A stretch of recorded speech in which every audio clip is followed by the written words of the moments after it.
पिता क्या है? मेरे महादेव हैं कौन? जगत के पिता।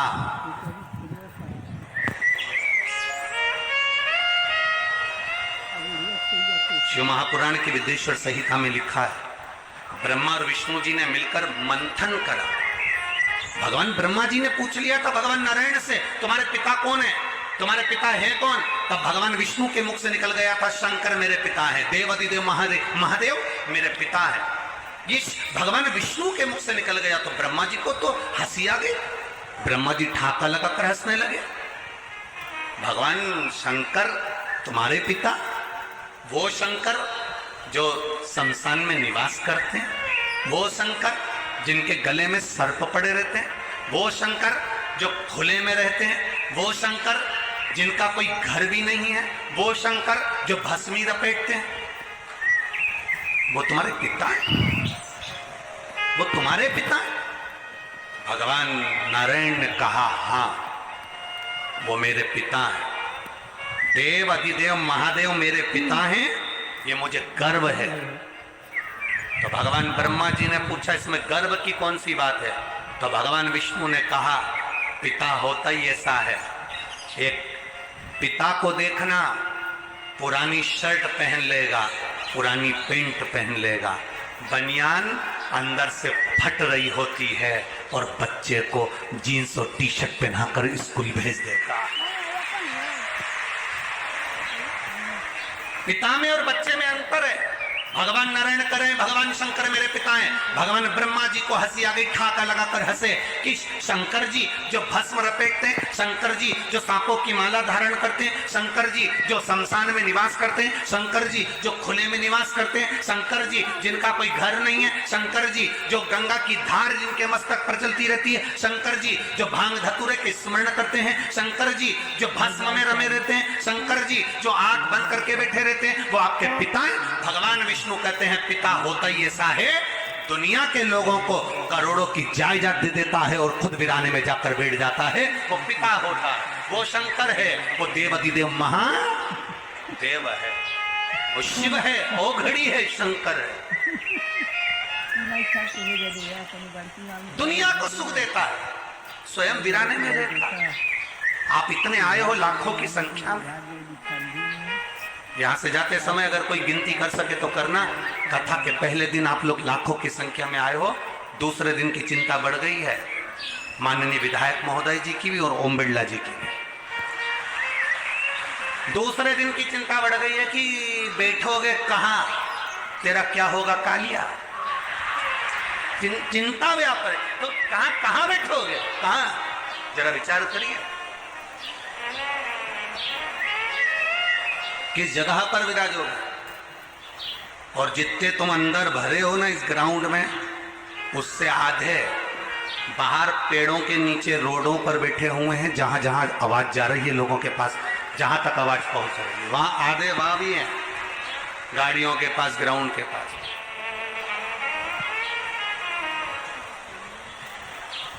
आप आए जरूर हो, बाबा की शरण में आए हो, शंकर की कथा सुनने आए हो, पितृ पक्ष में 5 दिन देव पितर शिव महापुराण की कथा श्रवण करने के लिए आए हो।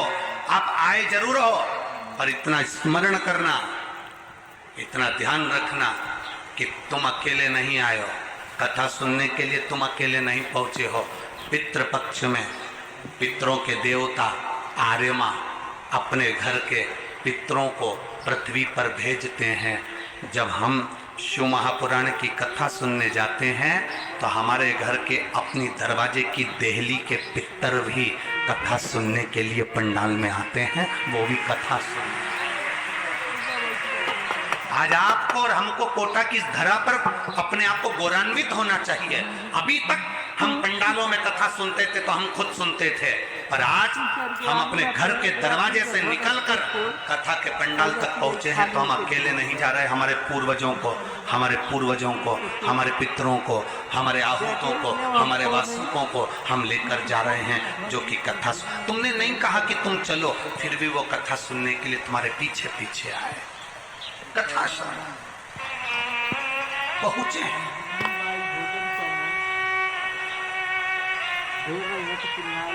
देवराज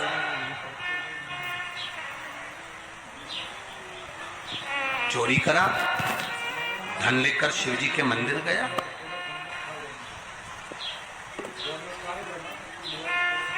मंदिर से बाहर निकला, मंदिर में बार बार लोग चिल्लाकर कह रहे थे हर हर महादेव। तो देवराज को गुस्सा आ रहा, क्रोध आ रहा, देवराज का मन चिढ़ रहा। कई लोग ऐसे हैं जिनको सनातन धर्म अच्छा लगता है, उनको कोटा में शिव महापुराण अच्छी लगेगी। जिनको सनातन धर्म से नफरत है, उनको शिव पुराण में भी कहीं ना कहीं ऐब नजर आए।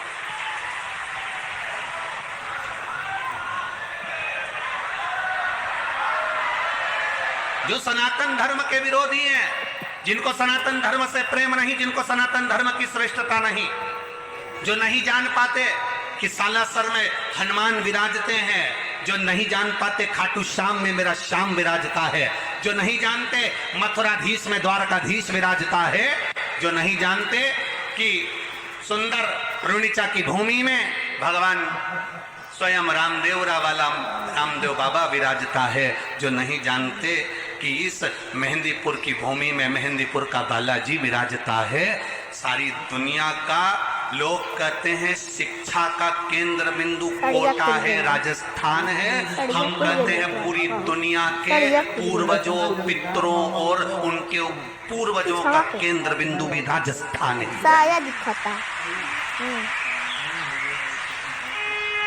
केंद्र बिंदु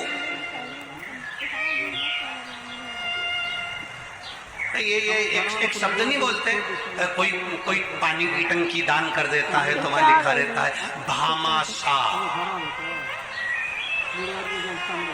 बोलो बोलो, सही है कि गलत है? अरे जम के तो बोलो रे कोटा वाले, सही है। हमने तो सुना था कोटा वाले बोलते बहुत हैं, और तुम लोग तो ऐसे चुप होके बैठे हो कि जवाब भी नहीं दे रहे हो। राम जी, तो तुम जो पूछा जाए तब बोलो है, बाकी के टाइम तो चुप रहो तो अच्छा है। तो लोग लिखते थे, कोई ने पानी की टंकी दान करी तो के भामासा, कोई ने साइकिल दान करी तो के भामासा। भामासा का मतलब मालूम है तुम लोगों को? कौन था भामासा? महाराणा प्रताप जब जंगल में चले गए, सारी सत्ता जब विधर्मियों ने ले ली, तब एक राजस्थान का ऐसा सेठ जिसका नाम था भामाशाह, उसने महाराणा प्रताप के पास में जाकर कहा, मेरी विरासत की सारी जायदाद तेरी है, पर इन मुगलों को मारकर फिर सत्ता स्थापित कर।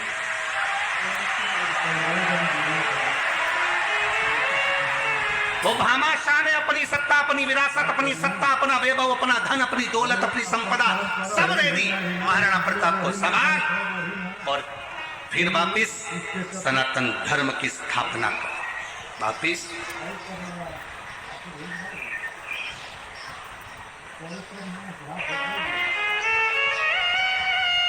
जरा विचार करना, जरा उन्होंने तो अपनी पूरी प्रॉपर्टी दे दी थी, तुम अगर कहीं का आ जाए तो अपनी बैठने की जगह नहीं दो।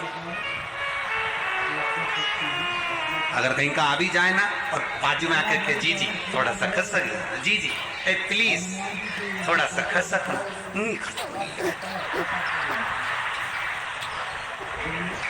अब बैठी थी तीसरी में और फैल गई ले।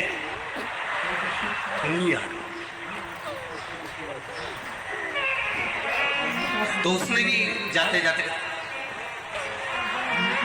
इतने में तो इसको क्या बोलिए, अब शिव पुराण तो धरी रह गई, महाभारत चालू। कहा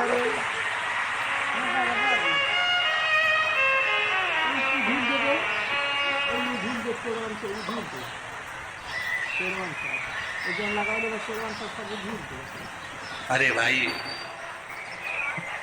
शिव कथा कह रही है, यही कर रही सर, शिव महापुराण की कथा कह रही है। देवराज गलत है, पर शंकर जी के चरणों में पहुंच गया। कैसे हो आप शंकर के द्वार जाओ, कितना भी गलत काम करा हो तो भी शंकर के द्वार जाओ। दुनिया के लोग हंसे तो भी शंकर के द्वार जाओ, जल चढ़ाने जाओ तो लोग ताना दे तो भी शंकर के दरवाजे जाओ। आग लगे बस्ती में, क्या किसको रोइए, चादर तान के, कुछ भी हो, अपने को भगवान की भक्ति नहीं छोड़ना। मीराबाई तुम्हारे मोहल्ले की थी, शिव की आराधना करने वाले को लेने के लिए शंकर भगवान के गण नहीं आते, शिव की आराधना करने वालों को लेने के लिए स्वयं मेरा देव अधिदेव महादेव नंदी लेकर आता है। स्वयं शिव,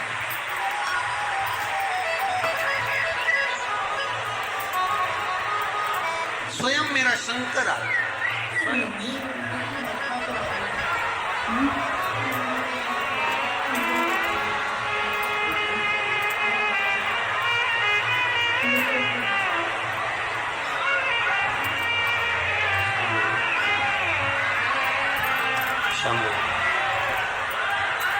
हम हमारी कथा में हमेशा कहते हैं, आप लोगों से निवेदन, कथा सुनने के लिए आए हो तो कथा का लाभ लीजिएगा। टाइम पास करने के लिए तो किसी दूसरे महाराज को भी बुला सकते हो जो तुम्हारा समय बर्बाद करे और समय निकाले। आपसे निवेदन पहले भी करा है, अपने घर से 2 पानी की बोतल लेकर चलो। बोलते हैं कि नहीं बोलते? बोलो, जम के बोलो जरा। बोलते हैं ना?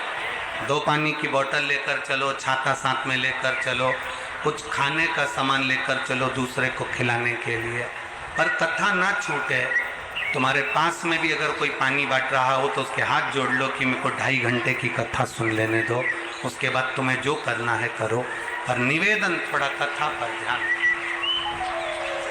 बहुत ये विधायक जी ने, माननीय श्री संदीप शर्मा जी ने बहुत भाव से इस कथा को लिया है और अपने क्षेत्रवासियों के लिए, कोटावासियों के कल्याणार्थ लिया। हम तो कहेंगे एक बार माननीय विधायक महोदय जी संदीप जी शर्मा जी के लिए जोरदार ताली बजाओ, जिन्होंने इतनी मेहनत कर इस कथा को। दिल से सुन लो। अपने घर से आओ तो 2 पानी की बोतल साथ लेकर चलो, जो तुमको लगता है वो प्रेम से लेकर चलो। कथा में तुम्हें नींद आए तो गादी तकिया भी साथ लेकर चलो, मना नहीं है, पर दिल से सुनना। कथा शिव की कथा है। जब हम यहाँ से जाएं 5 दिन बाद तो इन पत्रों में तुम्हारा पत्र आए, बाबा से ये बस कहकर जाते हैं कि तुम्हारा कार्य हो, और कोई बात नहीं। बाकी के तो समय पास करना हो तो बात दूसरी है, कोई भी कर देगा टाइम पास। शिव तत्व को जाना। देवराज को लेने के लिए ना तो भगवान विष्णु के पार्षद आए, देवराज को लेने के लिए ना इंद्रलोक से कोई आया, देवराज को लेने के लिए ना कोई यमलोक से आया, देवराज को लेने के लिए स्वयं देवाधिदेव महादेव नंदी लेकर पधारे। स्वयं शिव। शंकर भगवान के गण भी नहीं आते लेने के लिए। शंकर को जल चढ़ाने वाले को लेने के लिए शंकर के गण कभी नहीं आते। शंकर को जल चढ़ाने वाले को लेने के लिए कभी शिव के गण नहीं आएंगे और न यमदूत आएंगे। शंकर को जल चढ़ाने वाले का हाथ महादेव पकड़ते हैं, इसलिए महादेव ही उसको लेकर जाते। अकाल मृत्यु वो मरे जो काम करे चंडाल का, काल उसका क्या बिगाड़े जो भक्त हो महाकाल का। जो शिव की आराधना करने वाला होता है उसका बाल बांका संसार का कोई मनुष्य नहीं कर सकता। बस अपनी मति शिव के चरणों में रखना। हमने पहले एक बार कथा में कहा था, आप लोगों के ध्यान में होगा, संत की मति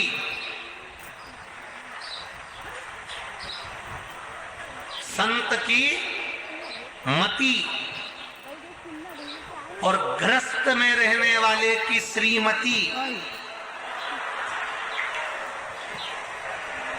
ये दोनों कंट्रोल में होना चाहिए। ये जितनी संयम में रहती है उतनी जिंदगी का सुख आपके जीवन में प्राप्त होता है।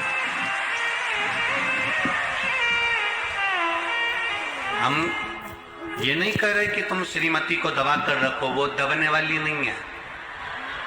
हमारा तो इतना सा कहना है कि मति और श्रीमती ये दोनों सही जगह सही स्थान पर, बुद्धि कंट्रोल में, अर्थात कोई ऐसा शब्द ना बोला जाए जिससे किसी के हृदय को ठेस पहुंचे, किसी के चित्त को ठेस पहुंचे।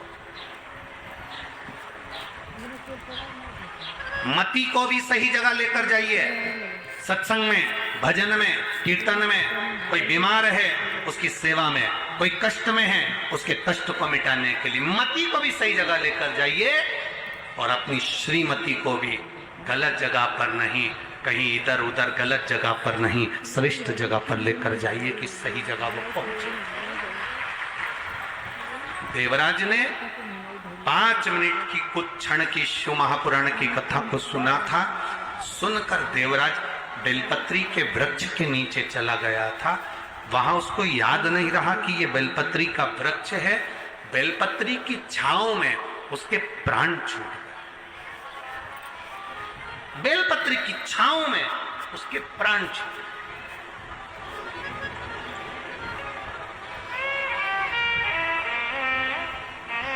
एक तुलसी का दल, तुलसी का जल, तुलसी का चरणामृत हम पीते हैं, वो हमारे शरीर में 8 दिन तक तुलसी का दल, तुलसी का जल 8 दिन तक हमारी इंद्रियों को संयम में रखता है। कितने दिन तक? 8 दिन तक। विष्णु पुराण कहती है बेलपत्री, एक बेलपत्री का आधे से आधा पत्ता भी, या भगवान शंकर पर चढ़ा हुआ जल, या बेलपत्री का आधे से आधा पत्ता भी, या एक पत्ता भी हम ग्रहण करते हैं, शिव जी पे चढ़े हुए जल को हम पीते हैं, तो हमारी इंद्रियों में तुलसी का जल 8 दिन तक रहता है। बेलपत्री का जल, बेलपत्री का पत्ता 1.25 महीने तक हमारे उदर में हमारी इंद्रियों को संयमित करता है। 1.25 महीने तक बेलपत्री का पत्ता हमारी इंद्रियों को संयमित करता है। अब कहोगे गुरुजी ये कथा कहां की है, तो आप स्मरण करिए राजा कर्ण।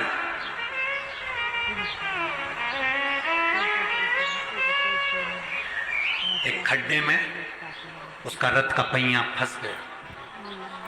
राजा कर्ण खड्डे में रथ का पहिया फंसा।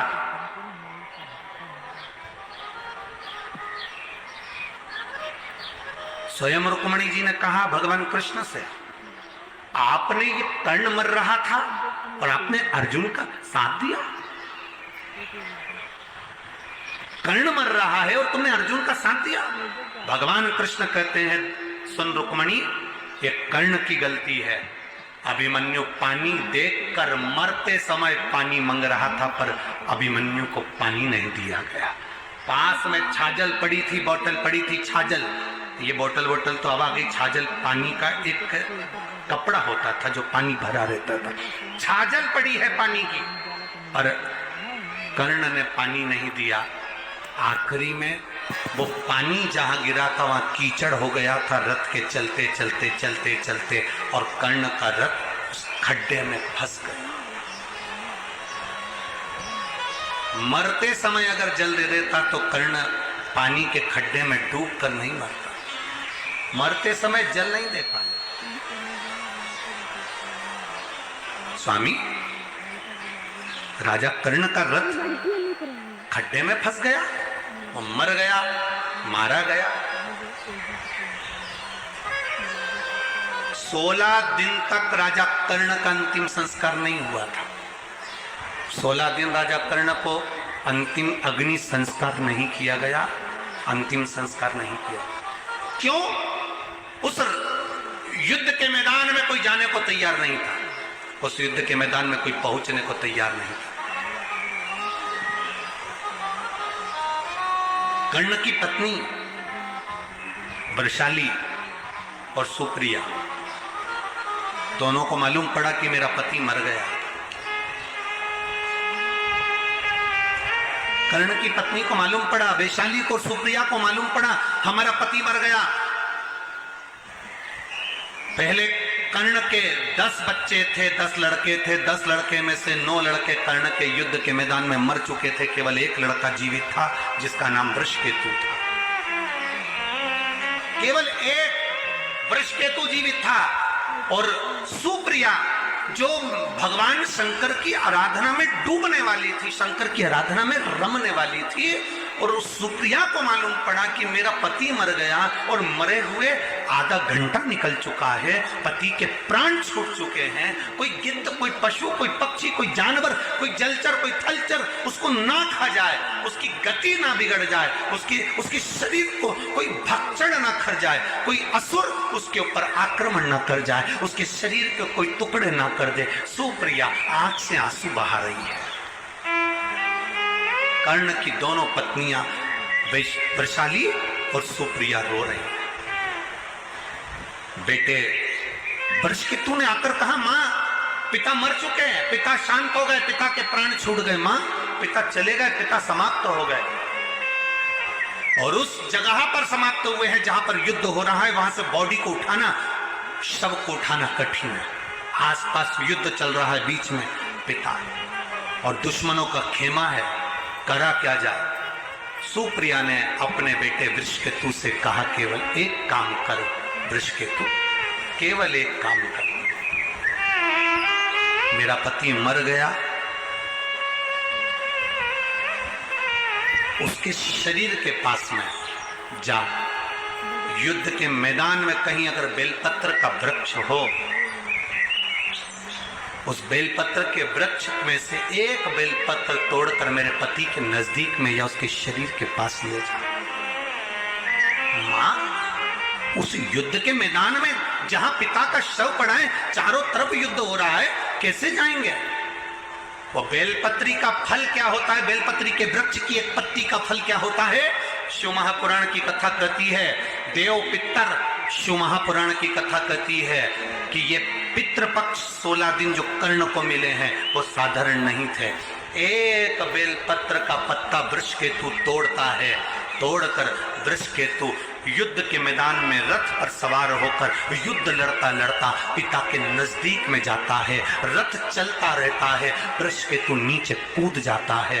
और कर्ण का 10वें नंबर का बेटा छोटा, 9 बेटे मर चुके थे राजा कर्ण के, कर्ण स्वयं मर चुका था। एक बेलपत्र उठाकर वृषकेतु ने राजा कर्ण के नजदीक में, उसके पास में उस बेलपत्र को रख दिया।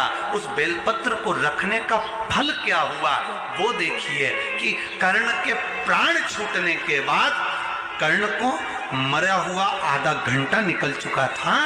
बेलपत्र रखते से ही कर्ण के प्राण यमदूत बंदी बनाकर जो लेकर गए थे, तब चित्रगुप्त महाराज के सामने प्राण खड़े थे। और चित्रगुप्त महाराज ने कहा, क्या चाहते हो कर्ण? कर्ण कहता है, मुझे भूख लग रही है। राजा चित्रगुप्त ने कहा, जाओ सोने की पुड़ी लाओ, चांदी की सब्जी लाओ, हीरे की गुलाब जामुन लाओ, पीतांबर की थाली लाओ, सोने की पुड़ी, भजिया, जलेबी, हीरे और पन्ने के दिए गए। तो कर्ण रोने लगा कि मैं ये कैसे खाऊंगा, मुझे अन्न तो दो। इतने में चित्रगुप्त महाराज ने कहा, तूने मृत्यु लोक में रहकर सबको सोना चांदी हीरा पन्ना दिया और कभी अन्न का दान नहीं करा, तो तुझे अन्न मिले तो मिले कैसे, प्राप्त कैसे हो, कैसे मिलेगा? राजा कर्ण ने कहा, अगर मैं भूखा रहूंगा तो अच्छी बात नहीं, आप कृपा कर दो। क्या कृपा? बस एक कृपा कर दो कि मुझे कुछ दिन पृथ्वी पर भेज दो, जिससे मैं ब्राह्मणों का भोजन या दीन जन का भोजन करा सकूं। अब तो तुम मर चुके हो, प्राण छूट चुके हैं, मर चुके हो, प्राण छूट चुके हैं। ये अब हो ही नहीं सकता। होनी अनहोनी तो ये तो हो गई जो होना था। इतने में राजा कर्ण ने कहा, मेरी धर्म पत्नी सुप्रिया शंकर की आराधना करती थी, उसका कोई फल नहीं होगा, उसका कोई फल नहीं। चित्रगुप्त महाराज ने कहा, उसका फल अगर होता तो थोड़ी देर में देवाधिदेव महादेव इस यमलोक के नजदीक में होते, शिव नहीं आए। चित्रगुप्त महाराज क्या देख रहे हैं कि सामने से वृषभ ध्वज वृषभ पर चढ़कर, नंदी पर चढ़कर मेरे देव अधिदेव महादेव सामने से आ रहे थे। चित्रगुप्त महाराज पहचान गए कि जरूर इसकी धर्म पत्नी का पुण्य इसके खाते में, धर्म पत्नी का पुण्य इसके खाते में आया है। जैसे ही देवाधिदेव महादेव सामने आए, राजा कर्ण ने हाथ जोड़ा। हाथ जोड़कर राजा कर्ण कहते हैं, बाबा ए मेरे शंभु, ए मेरे त्रिकालदर्शी, 3 दिन तक शिवरात्रि के 2 दिन पहले से एक छोटे से बेल वृक्ष की, बेल के पौधे की, बेलपत्री के पौधे की पूजन करो। शंकर जी के मंदिर में उसकी आराधना, अपने घर के अंदर उसकी आराधना करो। और शिवरात्रि के दिन एक साथ पूरी दुनिया में, पूरी पृथ्वी पर करोड़ों लोग एक साथ बेलपत्री का पौधा जहां तुमको मौका मिल जाए वहां लगाना और रोज प्रतिदिन उसमें जल चढ़ाना, जिससे वो पौधा बड़ा होगा। अपन मर भी जाएंगे तो अपने हाथ का लगा हुआ वो पौधा पेड़ बनेगा और उसकी बेलपत्र शिव जी को चढ़ती रहेगी और अपना आनंद पाएगा। इसलिए उसको ग्रीन शिवरात्रि का, एक ग्रीन शिवरात्रि का ये अवसर 2026 में जो फरवरी के महीने में महाशिवरात्रि आ रही है, उसको संपूर्ण दुनिया, संपूर्ण विश्व उस शिवरात्रि को ग्रीन शिवरात्रि के रूप में लगाओ। एक एक पौधा भगवान शंकर के नाम का बेलपत्र के पौधे का स्मरण करो, लगाओ। अपने जीते जी एक पौधा लगाकर जाओ, जिससे मरने के बाद हम शंकर की पूजा नहीं कर सकते तो हमारा लगाया हुआ वो पेड़ बेलपत्री का, उस वृक्ष की पत्ती टूटकर शंकर जी को चढ़ेगी। अब ये तुम बेलपत्री लेके आए हो, ये बेलपत्री तुम लेके आए हो, शंकर जी को चढ़ाया। मेरी जीजियां सिर पे पल्लू ले लेके और बेलपत्री बड़े प्रेम से चढ़ा रही थी, तो हम उनका मुंह देख रहे थे, तो हम सोच रहे थे ना जाने कहां कहां के पेड़ की, ना जाने किस किस ने पेड़ लगाया होगा। भगवान जाने जिसने पेड़ लगाया होगा उसकी बेलपत्र टूटकर शिवपोथी पर आ रही है। ये चढ़ाने वाले तो धन्य हैं, पर इनसे ज्यादा धन्य है वो व्यक्ति जिसने ये पेड़ लगाया था, जिसकी बेलपत्र शिव जी की।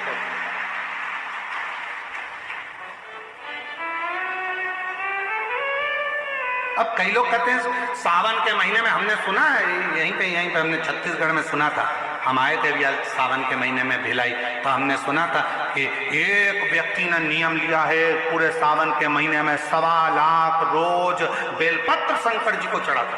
1.25 लाख। हमने कहा एक बार मिला उसको जो 1.25 लाख बेलपत्र शिव जी को चढ़ाता है। फिर वो आया शाम को मिलने के लिए, हम जहाँ अग्रवाल धर्मशाला में रुके थे, जितेंद्र जी, हम जहाँ अग्रवाल धर्मशाला में रुके में 1.25 लाख बेलपत्र चढ़ाने वाला आया, यहीं छत्तीसगढ़ का। फिर हमसे मिला, हमने उसको प्रणाम किया, हमने कहा धन्य आप, 1.25 लाख बेलपत्र चढ़ाते हो शंकर भगवान को। हाँ गुरु जी, और आज से नहीं चढ़ा रहा हूँ, 5 साल हो गए चढ़ाते चढ़ाते। हमने कहा ठीक है, अब ये बताओ 1.25 लाख बेलपत्र आप शिव जी को चढ़ाते हो, आपने कितने बेलपत्री के पेड़ लगाए? उसने कहा गुरु जी पेड़ तो एक भी नहीं लगाया, पेड़ एक भी नहीं लगाया। 1.25 लाख बेलपत्र का अभिषेक कर रहा हूँ, 1.25 लाख बेलपत्र शंकर जी को चढ़ा रहा हूँ, 1.25 लाख बेलपत्र का अनुष्ठान कर रहा हूँ। सावन के महीने में मैं शंकर भगवान को प्रसन्न कर लूंगा। अरे लंकापति रावण से सीखो, उसने किसी का सामान शिव जी को नहीं चढ़ाया, खुद की मुंडी काट कर चढ़ा देता था, स्वयं की शीश काट कर शिव जी को देता था। तुम कुछ नहीं कर सकते। 1.25 लाख बेलपत्र का नियम लिए हो तो पहले 1.25 लाख बेलपत्र के लिए कम से कम 2-5 हजार पेड़ तो लगाओ। पेड़ लगाओगे फिर बेलपत्र निकालो, फिर शिव जी को चढ़ाओ। दूसरे के लगे लगाए पेड़ में से दूसरे का फ्रिज खोलकर दूध निकाल कर चाय बना के पी गए तो चोटे कहलाओगे।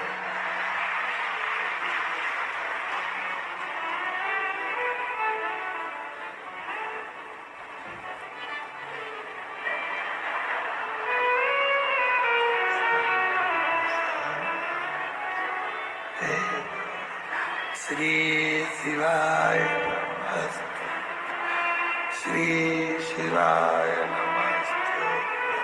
भगवान ऊपर से देख रहा कितनी ढोंग कर रही। श्री बेलपत्री का पेड़ दूसरे का, बेलपत्री का वृक्ष दूसरे का, और भेज दिया लोगों को तोड़ ला। सब तोड़ के इकट्ठी कर ली। और मम्मी जा रही हो कथा में? हाँ, आज तो मैं ऊपर भी जाऊंगी स्टेज पे। एक काम करना, बेलपत्र ले जाओ। अब दूसरे की बेलपत्र तोड़ के लाया दूसरा। ये सीढ़ी पे चढ़ती चढ़ती ली आई। भगवान भी सोच रहे काहे को आई, बेलपत्र दूसरे का, कौन सा लाभ मिला। तैयारी कर लेना, 2026 में फरवरी महीने में जो महाशिवरात्रि आ रही है, एक छोटा सा पौधा लेकर रख लेना या बीज से लगाकर रख लेना। उसको शिवरात्रि के दिन आप और हम कहीं ना कहीं अपने अपने क्षेत्र में उसको लगाएंगे, और उसका फोटो खींचकर तुम हमारे पास भेजना। हम उसको पूरी टीवी पर लगातार करोड़ों लोगों का फोटो कथा में दिखाते रहेंगे, और आपका एक पौधा, एक वृक्ष इस पूरी पृथ्वी को, पूरी वसुंधरा को सुंदर बनाए। पूरी वसुंधरा।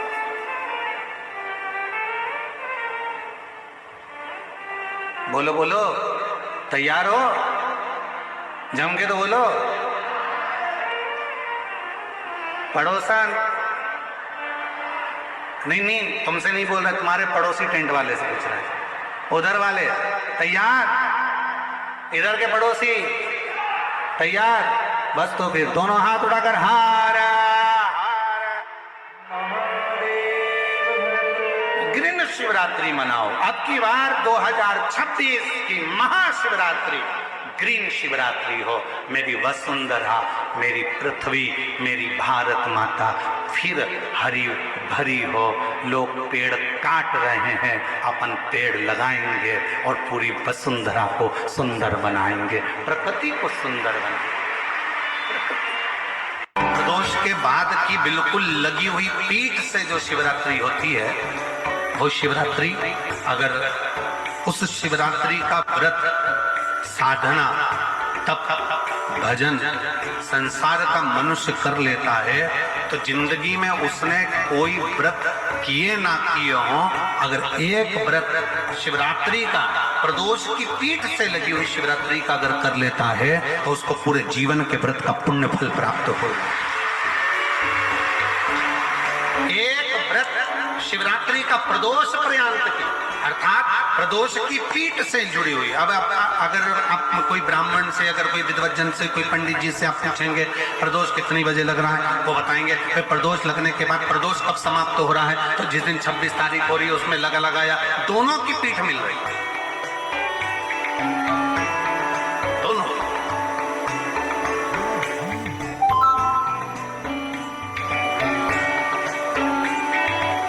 करो व्रत।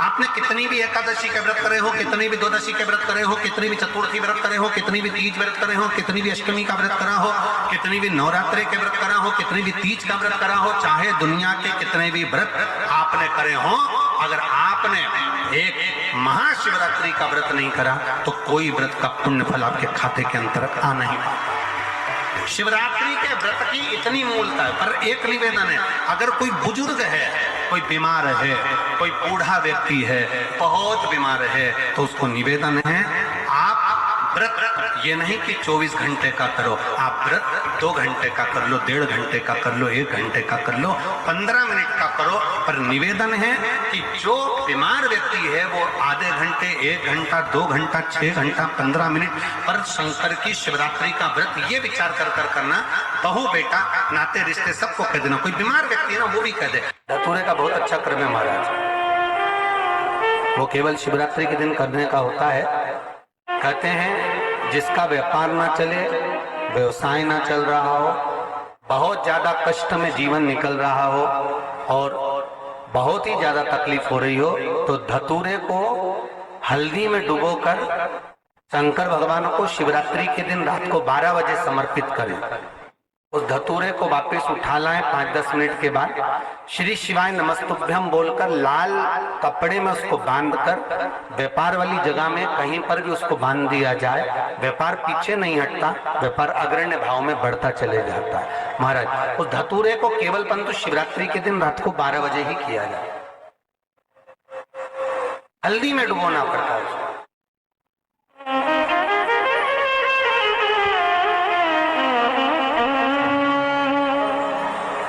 यही प्रमाण एक क्रम में और है महाराज। लिंग पुराण कहती है, मान लो किसी व्यक्ति को कोई एक भारी बीमारी हो गई, बड़ा रोग हो गया और वो रोग डॉक्टर कह रहा है कि ये ठीक नहीं होना है, बहुत तकलीफ उसमें है और कष्ट ही कष्ट है, वो ठीक नहीं हो रहा, दवाइयां लग रही है, गोलियां खा रहे हैं। तो महाराज उसका भी वर्णन है। 7 धतूरे, कितने धतूरे लेना है? 7 धतूरे। कोई सी भी शिवरात्रि से मतलब महीने में एक बार शिवरात्रि आती है, प्रत्येक महीने आती है। किसी भी शिवरात्रि के दिन 7 धतूरे लेकर, एक धतूरे में मौली लच्छा नाड़ा लपेटकर चंद्रमौली भगवान का स्मरण कर उस मौली को लपेटकर 6 धतूरे में हल्दी लगाकर शंकर भगवान की जो जलाधारी है, जलाधारी में आपको पहले भी वर्णन किया है, शंकर भगवान का ये शिवलिंग है, ये जलाधारी है, ये भगवान का जल निकलने का स्त्रोत, चरणारविंद का भाव। शिवलिंग जहां रखा हुआ है ये पार्वती जी का हस्त कमल है, जो ये गोल भाग है ये पार्वती का हस्त कमल है, जहां शिवलिंग रखा है। जहां से जल नीचे गिरता है उसके सीधे भाग में श्री गणेश जी महाराज का स्थान है, उसके उल्टे भाग में श्री कार्तिकेय जी का स्थान है। जलाधारी के सामने एक मोटी सी लाइन होती है, कहीं सांप बना होता है, कहीं स्थान बना होता है। जो मोटी सी लाइन है ये शंकर भगवान की सबसे छोटी लड़की अशोक सुंदरी का स्थान है। जलाधारी के ऊपर जो 3 टेकी लगी है ये भृगु ऋषि का भृंगी गण का स्थान है। इसके ऊपर जो कलश है, कलश में जो पानी भरा जाता है वो पानी जो बूंद बूंद नीचे गिरता है, ये शंकर भगवान की 5 लड़कियों का स्थान है। जया, विषहरा, सामरीबारी, धोतली और देव, ये 5 लड़कियों का स्थान है। शंकर भगवान का संपूर्ण परिवार शिवलिंग के सामने से जहां से जल चालू होता है गिरने के लिए नीचे की ओर जब जल जाता है, उस स्थान पर भगवान शंकर के सारे गणों का स्थान है। फिर जब जल बहकर सामने की ओर जाता है, जितनी दूर तक जल जाता है उतनी दूर तक भगवान शंकर के उस जल भाग को ग्रहण करने के लिए 33 कोटि देवताओं का स्थान है। इसलिए उस जल को हम लांघते नहीं है, क्योंकि वहां 33 कोटि देवता विराजमान रहते हैं महाराज। तो जो बीमारी डॉक्टर ने बता दी और बहुत बड़ा रोग हो गया और शरीर में कष्ट है, ठीक नहीं हो रहा, चाहे